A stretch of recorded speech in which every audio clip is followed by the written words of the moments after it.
네, 시간이 돼서 성경 공부 시작하겠습니다.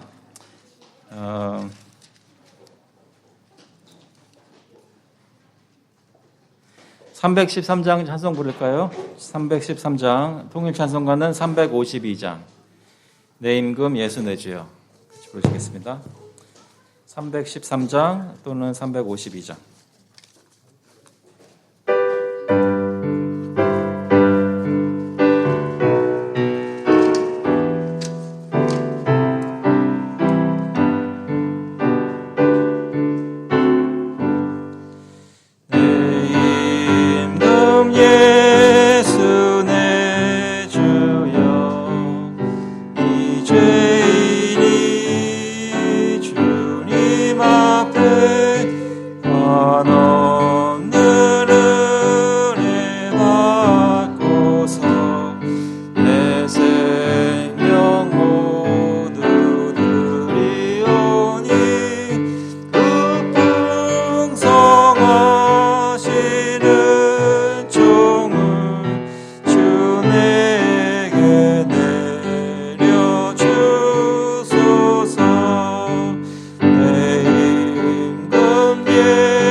기도하겠습니다. 하나님 감사합니다. 주 뜻만 따라 살기 위해 주님께 나왔는데 쉽지 않은 것 경험하면서 주님께 지혜를 구하고 또 용기를 구합니다. 주님께서 저희들 또 짧은 시간이지만 말씀 가지고 또 소요리 분답을 통해서 성경 말씀 배워나갈 때 저희 마음속에 능력을 허락하여 주시고 주님 바라보며 기뻐하며 주님 섬길 수 있도록 인도하여 주셔서 감사드리면서 예수 그리스도 이름으로 기도합니다. 네, 오늘 소요리 문답 보겠습니다. 21번인데요. 21번 제가 찍겠습니다. 그 답을 같이 읽어주시면 감사하겠습니다. 하나님의 선택하신 자의 구속자가 누구신가? 하나님의 선택하신 구속자는 다만 주 예수 그리스도 분이신데 그는 하나님의 영원한 아들로서 사람이 되셨으니 그 후로 한 위에 특수한 두 가지 성품이 있어 영원토록 하나님이시요 사람이시다. 네. 여기서 구속자에 대해서 리디머에 대해서 얘기를 하는데요. 리딤 한다는 얘기는 돈 주고 산다는 얘기죠. 그래서 값을 치르고 저희를 죄로부터 구원하신 예수 그리스도에 대해서 집중적으로 보게 되는데 오늘 다룰 내용은 그 전반부에 해당하는 내용이고요. 후반부로 가면은 이제 예수님께서 어떻게 하나님이시고 사람이신지, 영어로는 God, Man 또는 신인이신 예수님에 대해서 얘기하는데요. 언제 말씀드렸던 것 같지는 않은데 그 예수님에 대해서 저희가 보통 신학교에 가면 한 학기를 배워요. 그러니까 예수님의 그 성품 그리고 예수님이 하시는 일 이런 것들에 대해서 배우는데 다음 주에는 특히 그런 예수님이 어떤 분이신지, 어떻게 하나님이시고 어떻게 사람이신지 그런 걸 좀 더 얘기를 나누도록 하겠습니다. 오늘은 그 전에 나와 있는 얘기들을 보게 될 텐데요. 그 주보에 보시면 이 밑에 성경 구절들이 같이 따라가죠. 그래서 여러분 저희가 교회에서는 자주 그것을 찾아보지는 않지만 여러분 혹시 주중에 기억나시는 대로 복습하실 때 성경 구절을 찾아보시면 좋습니다. 그래서 여기 다만 주 예수 그리스도 뿐이신데 하면서 1번 나와 있는 걸 보시면 요한복음 14장 또 디모데전서 2장 내용들이 나와 있고요. 그런 것들을 찾아보시면서 공부하시면 도움이 많이 되겠습니다. 첫 번째 소질문 보시면요. 하나님의 택자들의 구속자께서는 무엇이라 불리시는가? 그 구속자는 무엇이라 불리시는가? 그 답은 하나님의 택자들의 구속자는 주 예수 그리스도라 불리신다. 오늘 문답에 나와 있는 것처럼 다만 주 예수 그리스도 뿐이신데 라고 말을 하죠. 그 주 예수 그리스도라는 것이 어떤 의미인지를 오늘 좀 살펴보게 되는데요. 하나님의 택자들의 구속자는 주 예수 그리스도라 불리시는데 좀 생각해 보는 것은 하나님이 우리에게 구원자를 보내셨다는 사실이고요. 그리고 그 구원자는 예수님 밖에는 다른 구원하는 이가 없다는 것입니다. 그래서 한 가지 여러분 잘 아시는 구절이지만 요한복음 14장 6절 보시면 예수께서 이르시되 내가 곧 길이요 진리요 생명이니 나로 말미암지 않고는 아버지께로 올 자가 없느니라. 사도행전에서도 4장 12절에 다른 이로서는 구원을 받을 수 없나니 천하 사람 중에 구원을 받을 만한 다른 이름을 우리에게 주신 일이 없음이라 하였더라. 혹시 요즘 저희가 살고 있는 세상의 문화 속에서 구원받는 길은 예수밖에 없다라는 것을 얘기한다면 세상 사람들은 어떻게 받아들일까요? 특히 요즘의 어떤 문화적인 느낌은 다원적이기 때문에 예수밖에는 없어라고 말하는 것 같고 예수님 믿으면 구원 얻어요 말하는 것 같고 예수님만 믿어야 구원 얻어요 라고 얘기하는 것 같고는 천지 차이를 여러분 아마 느끼실지 모르겠습니다. 나 크리스찬이에요 가서 얘기하는 거랑 내가 크리스찬인데 내가 믿기로는 크리스찬이 아니면 다 지옥 가요 라고 얘기하는 거랑은 굉장히 다르죠. 여러분 이웃들에게 그렇게 말씀하실 수 있으시겠어요? 이웃이 크리스찬이 아니신 분 계신가요? 그분에게 이제 대화를 할 때 예수님 밖에는 구원 받을 만한 길이 없다고 말씀을 어떻게 하시겠어요?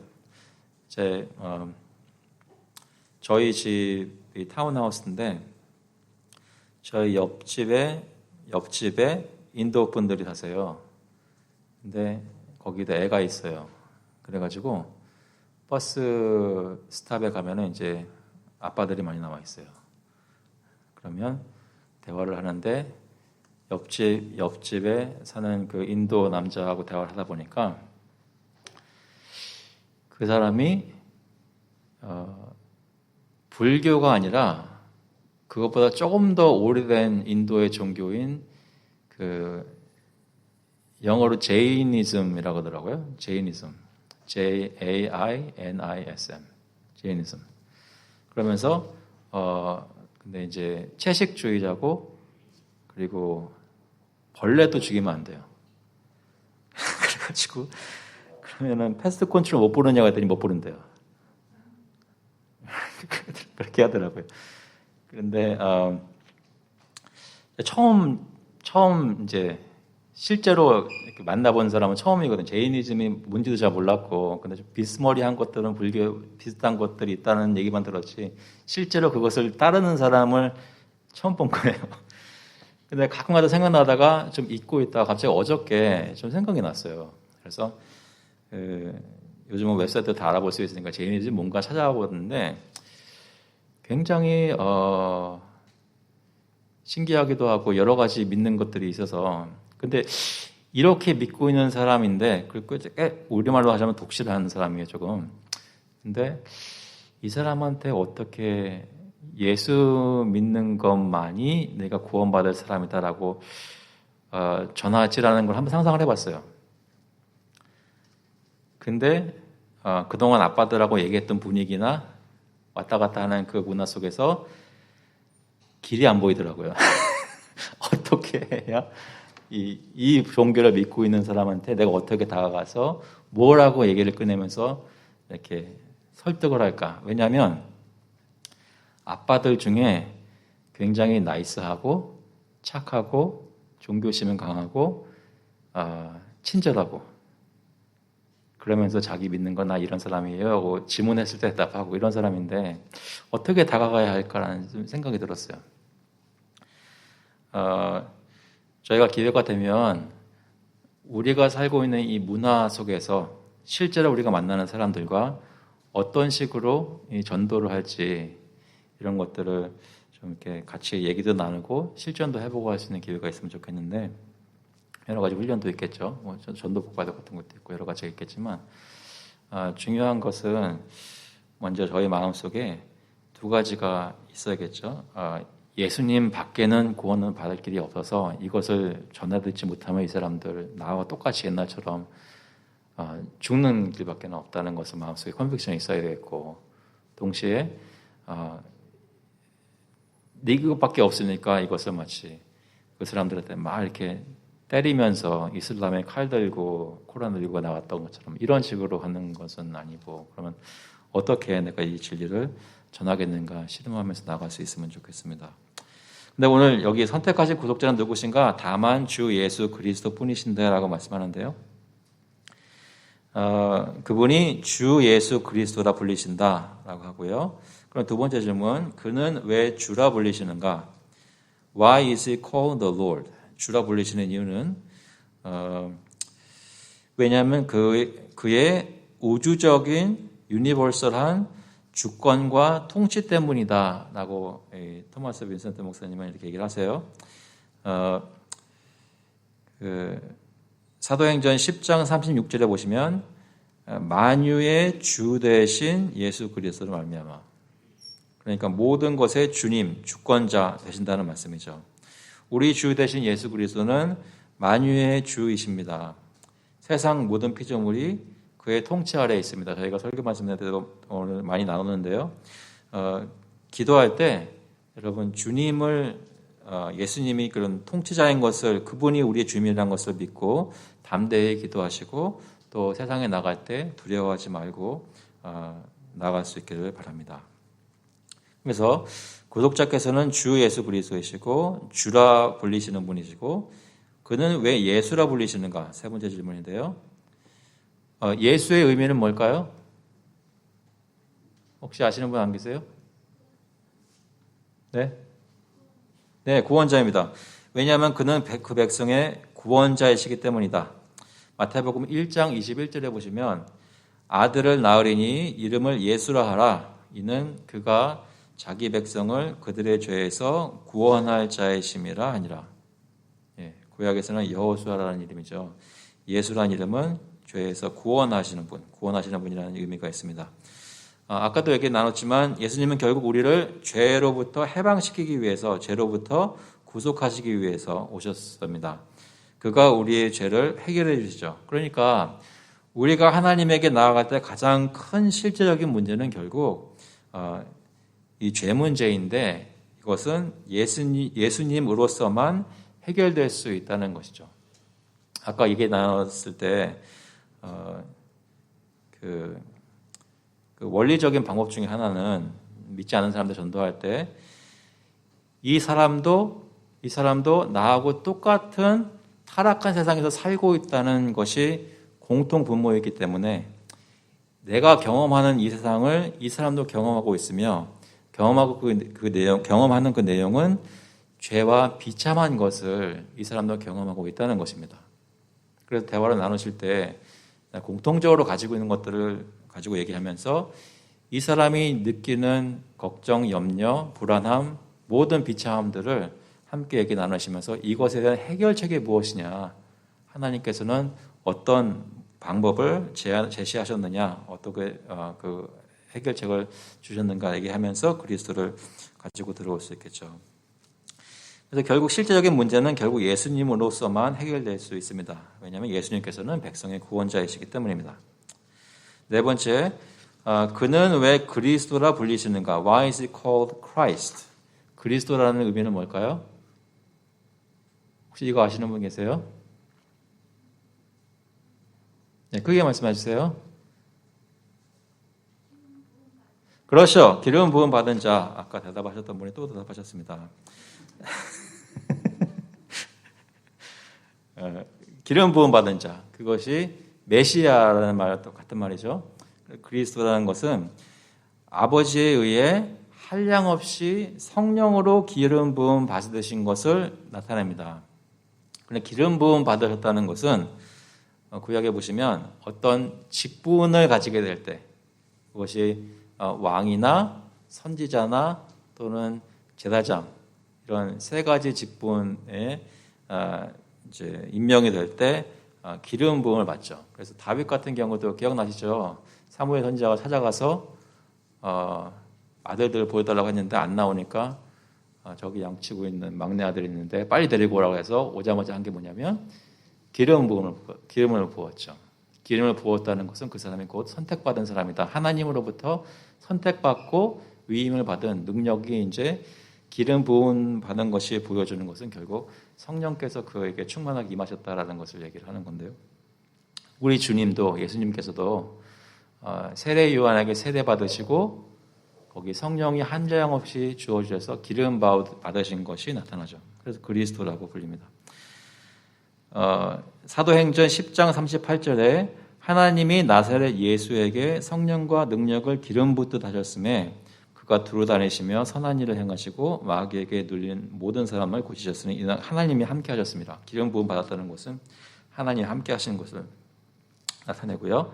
또 요한복음 3장 34절에도 하나님이 보내신 이는 하나님 말씀하나니 이는 하나님이 성령을 한량없이 주심이니라. 예수님께 성령을 부어주신 것을 말하고 있습니다. 예수님께서도 기름 부음 받으심으로써 하나님의 모든 말씀을 순종하고 준행하실 수 있으셨습니다.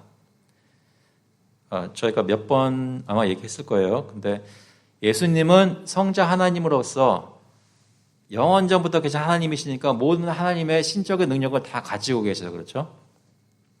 그 하나님의 영광을 예수님이 살아계실 때 잠깐 보여줬던 일들이 좀 있습니다. 모든 것을 다 꿰뚫어 아신다든지 또는 변화산 위에 올라가셔서 희게 변형되어서 그 영광을 잠시 보여주셨던 그런 일들. 그런데 예수님이 이 땅에서 하신 대부분의 일들은 메시아로서 사람 예수께서 성령의 기름 부음을 받아 성령의 능력으로 우리 대신 우리를 대표하여 하신 그런 일들이 대부분입니다. 그래서 예수님께서도 기름 부음 받으심으로써 하나님의 모든 말씀을 준행하실 수 있으셨다면 우리도 예수 그리스도께서 보내주신 성령을 의지하지 않고는 하나님의 일을 할 수 없다는 것이죠. 여러분에게 하나님께서 성령을 부어주신 것을 믿으십니까? 지금 여러분이 예수 믿는 내 마음속에 예수 믿는 믿음을 확인하실 수 있다면 여러분에게는 이미 성령이 부어진 성령 세례를 받으신 분들이라는 말씀입니다. 예수를 믿는 우리는 모두 성령의 기름 부으심 받았고 그 얘기는 뭐냐면 우리도 예수 그리스도 안에서 그가 행하셨던 일 또 그가 우리에게 시키시는 일들을 할 수 있도록 임명받은 사람들이라는 것이죠. 위임받은 사람들이란 말입니다. 아까 말씀드린 대로 여러 가지 은사에 따라서 하는 일들이 다르기는 하지만 우리가 다 같은 성령에 의해서 기름 부음을 받았다는 것이죠.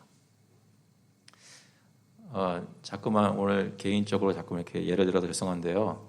저기 앉아 계시는 우리 방송을 담당하시는 형제님, 방송에 나오기 때문에 이름을 언급할 수가 없는 아쉬움이 있습니다. 하지만 저분께서 저렇게 열심히 잘 할 수 있는 일은 뭐예요?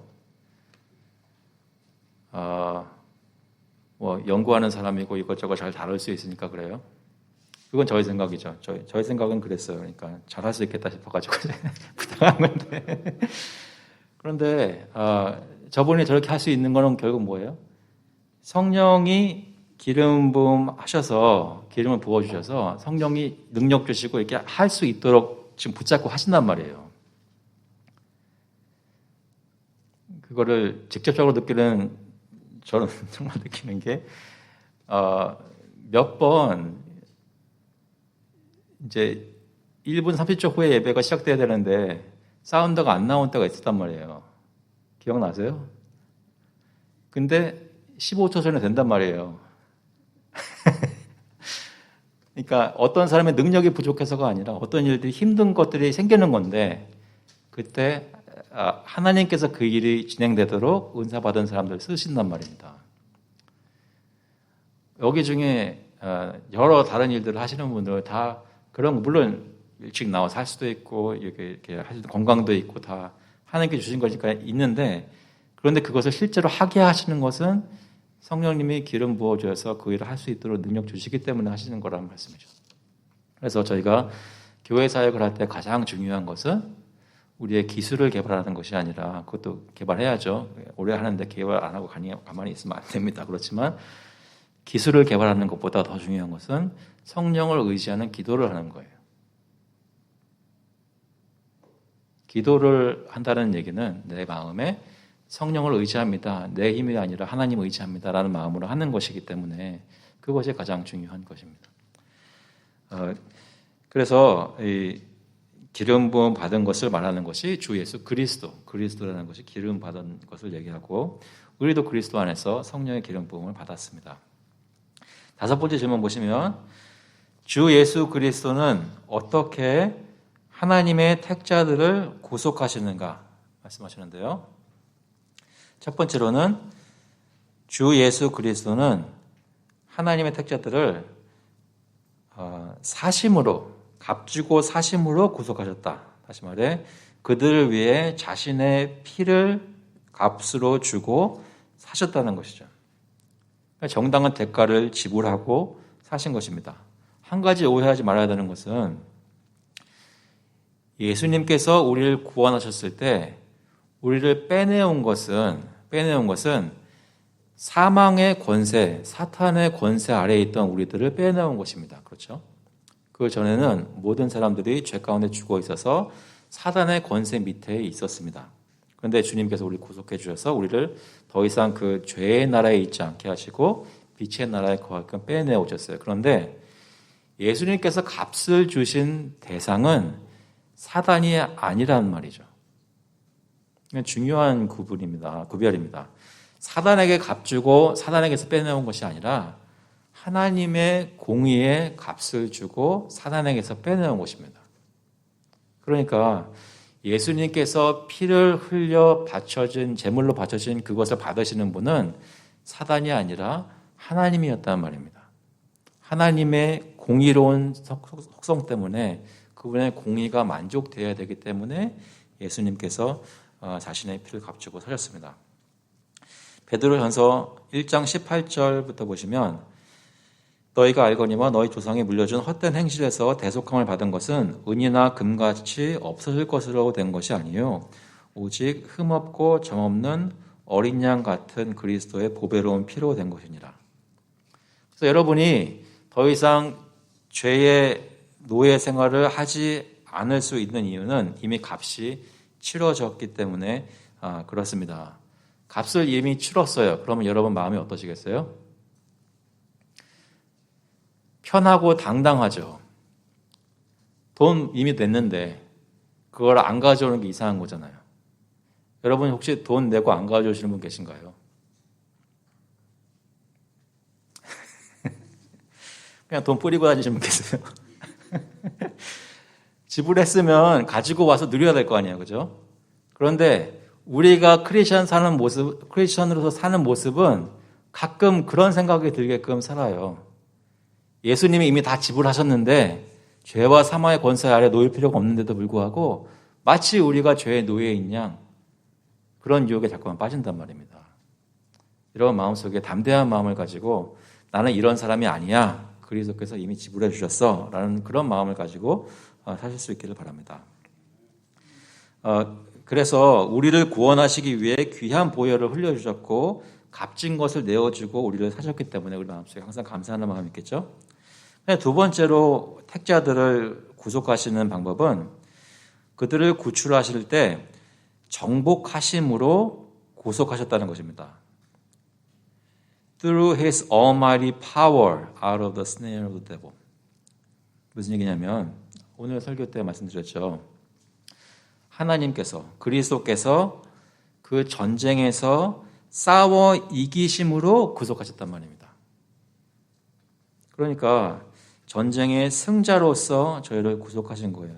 그의 전능하신 능력을 통해 전에 그들을 사로잡고 있었던 마귀의 올무에서 빼내셨다라고 빈센트 목사님은 얘기를 하죠. 에베소서 4장 8절에 보시면 그러므로 이르기를 그가 위로 올라가실 때에 아까 읽었던 말씀이죠. 사로잡혔던 자들 포로를 사로잡으시고 사람들에게 선물을 주셨다 하였도다. 골로새서 2장 15절에도 통치자들과 권세들을 무력화하여 드러내어 구경거리로 삼으시고 십자가로 그들을 이기셨느니라. 가끔 가다가 왜 그 스포츠 경기 보시나요? 그런 거 좋아하시는 분 계세요? 4년마다 한 번씩 월드컵 있을 때마다 그 한국에 있는 한국분들이나 미국에 있는 한국분들이나 갑자기 하나가 되죠. 그래가지고 특히 이제 일본하고 싸울 때 경기할 때 그러는데요. 제가 그래서 좀 그런 스포츠를 안 좋아하는 이유 중에 하나가 이긴 사람들은 막 좋아가지고 막 그러는데 진 사람은 굉장히 기분이 안 좋거든요. 제가 대학교 때 많이 져봐서 알아요. 그러니까 기분이 아주 안 좋아요. 그저기 막 이렇게 좋아하는 걸 보면. 그런데도 하나님이 스포츠를 주신 굳이 목적이 있다면 무엇일까 생각해 볼 때 승리한다는 게 무엇인지 좀 보여주시는 것 같습니다. 승리한다는 게 무엇인지. 예수님께서는 천군 천사들을 이끄시며 예수님께서는 마귀라는 사단이라는 악한 영들이라는 대적과 맞서서 가뿐하게 이기셨습니다. 성경에서는 어떻게 전쟁을 하고 어떤 시간이 걸렸으면 이런 말이 없어요. 그냥 나타나시고 이기신 거예요. 승리했으면 승리한 사람들의 누려야 하는 그런 기쁨과 담대함과 용감한 것이 또 떳떳하고 자랑스러운 것이 보여져야 합니다. 예수님께서 자신의 피값을 주고 사신 것에 감사하고 그분이 승리하신 것에 기뻐하며 우리가 택한 백성이라는 것을 확인하실 수 있기를 바랍니다. 그래서 에베소서 2장 4절의 끝부분에 6절에 보시면 또 함께 일으키사 그리스도 예수 안에서 함께 하늘에 앉히시니라고 했습니다. 왕의 권세에 의해서 우리의 구원이 확실하게 되었고 세상의 모든 영적 권세들이 그 앞에 굴복하게 되었고 그리스도와 함께 우리도 함께 군림하는 그런 왕권을 함께 누리게 되는 그런 자리에 앉게 되었습니다. 6번째 질문 보시면 그러면 주 예수 그리스도는 누구의 아들이신가? 이제 예수 그리스도의 본성에 대해서 좀 얘기하기 시작하는데요. 답은 뭐겠어요? 예수 그리스도는 누구의 아들이신가? 주 예수 그리스도는 하나님의 아들이십니다. 그렇죠? 복음서에 보면은 계속 어떤 기적들과 어떤 일들이 가르침들이 있는 포인트는 결국 계속해서 하나님의 아들이라는 거예요. 요즘 중고등부하고 금요일날 성경 공부할 때 마가복음을 계속 하고 있는데요. 지금까지도 마가복음을 계속 하고 있죠. 워낙 조금씩 계속 마가복음 하고 있습니다. 근데 마가복음에서 말하고자 하는 것은 결국은 무엇이냐면 예수님이 하나님의 아들이라는 거예요. 계속해서 같은 것을 얘기를 합니다. 물론 학생들은 대답을 잘 안 하죠. 계속 똑같은 답을 해야 되는데도 똑같은 답을 안 해요. 근데 그럴 때마다 느끼는 게 있어요. 하나님의 아들이라는 의미를 우리가 과연 잘 이해하고 있나? 어떤 하나님의 아들인가? 주 예수 그리스도는 하나님의 영원한 아들이십니다. 그 얘기는 영원에 속한 그때부터 예수님 원래부터 영원토록 하나님의 아들이셨고 앞으로도 계속해서 하나님의 아들이십니다. 우리는 입양되었기 때문에 원래는 하나님의 아들들이 아니었는데 은혜로 하나님의 아들로 간주되고 신분이 주어졌어요. 하지만 예수님은 원래부터 하나님의 아들이신 분이십니다. 이 소요리 문답에 같이 가는 그 성경 구절들 2번 따라가 보시면요. 그는 하나님의 영원한 아들로서라는 거에 나오는 2번 거기 시편 2편 7절 말씀 보시면 시편 2편 7절 말씀 보시면 내가 여호와의 명령을 전하노라 여호와께서 내게 이르시되 너는 내 아들이라 오늘 내가 너를 낳았도다. 마태복음 3장 17절에도 하늘로부터 소리가 있어 말씀하시되 이는 내 사랑하는 아들이요 내 기뻐하는 자라 하시니라. 마태복음 17장 5절에 변화산에서도 말할 때 호련히 빛난 구름이 그들을 덮으며 구름 속에서 소리가 나서 이르시되 이는 내 사랑하는 아들이요 내 기뻐하는 자니 너희는 그의 말을 들으라. 그래서 요한복음 1장 18절에 뭐라고 얘기하시냐면 본래 하나님을 본 사람이 없을 때 아버지 품속에 있는 독생하신 하나님이 나타나셨느니라. 그러니까 예수님은 원래부터 영원 전부터 본질상 하나님의 아들이신 분이십니다. 늘 그렇게 존재하셨고 앞으로도 그렇게 계속 존재하실 것입니다. 그래서 아버지께서 아들에 대해서 증거하실 때 늘 그분이 아들이심을 계속 말씀하시죠. 주 예수 그리스도는 바로 2000년 전에 이 땅에 오신 그 주 예수 그리스도는 하나님의 영원한 아들이십니다. 그런데 재미있는 질문이 있죠. 이걸로 마칠 텐데요.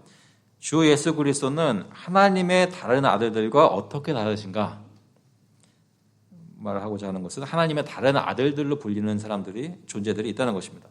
먼저 천사들이 하나님의 아들들이라 불립니다. 욥기 38장 7절에 보면 그때의 새벽 별들이 기뻐 노래하며 하나님의 아들들이 다 기뻐 소리를 지르느니라. 이것은 천사들이 화답하는 것을 얘기하는 것이죠. 그런데 이 천사들은 창조를 통해서 하나님의 아들들이 되었습니다. 영원 전부터 존재하고 있지 않았지만 하나님이 천사들을 창조하셔서 하나님의 아들들로 불려졌습니다. 그런데 두 번째 존재들은 뭐냐면 성도들입니다. 성도들이 하나님의 아들들이라 불립니다. 말씀드린 대로 창조되었지만 죄 가운데 타락하여 있던 자들이 구원을 통해서 입양과 중생을 통해 새롭게 태어나고 하나님의 아들로 입양되는 것을 통해 아들들이라 불리게 되었습니다. 갈라디아서 4장 5절에 보시면 율법 아래에 있는 자들을 속량하시고 우리로 아들의 명분을 얻게 하려 하십니다. 그런데 예수님은 창조도 아니고 구원이나 구속을 통한 입양도 아니고 영원한 나심으로 인해 하나님의 자연적인 아들이라고 하십니다. Natural Son of God by Eternal Generation. 지난번에 아마 잠깐 얘기 나눴었던 것 같은데요. 예수 그리스도께서는 언제나 하나님의 아들로서 존재하셨고 나셨다는 개념은 우리가 병원 가서 잠깐 응리하고 나는 순간으로 끝나는 것이 아니라 예수 그리스도의 경우에는 늘 하나님 아버지의 관계가 하나님으로부터 나셨다라는 관계로 존재하십니다. 그래서 우리 누구도 그런 것을 경험하거나 이해할 수 없죠. Eternal Generation입니다. 영원한 나심. 또 뒤집어서 보시면 아버지께서는 혼자 따로 계시는 것이 아니라 아들 없이 한 번도 한순간도 따로 계신 적이 없고 늘 아들을 낳으신 분으로 존재하십니다.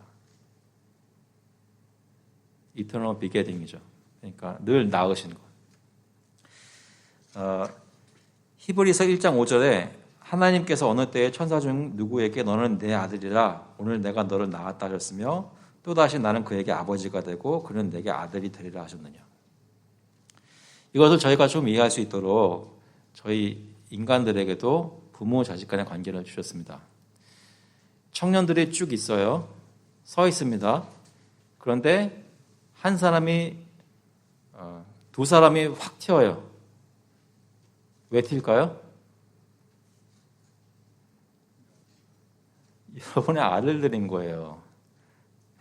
두 아들을 가지고 계시는 가정부를 보시면 아무리 이상한 사람들, 뭐 잘난 사람들 다 서 있어도 거기에 눈에 확 들어오는 거는 내 아들들인 거예요. 하나님 아버지께서는 모든 피조물 가운데 자기 아들을 내려보내실 때 그 모든 시선의 집중이 예수 그리스도께 있는 거예요. 자기 아들이니까. 그런데 그 집중된 시선으로 뭘 하신 거예요? 그 아들을 죽는데 내어주신 거예요. 여러분 아들을 죽는데 내어줄 수 있으시겠어요?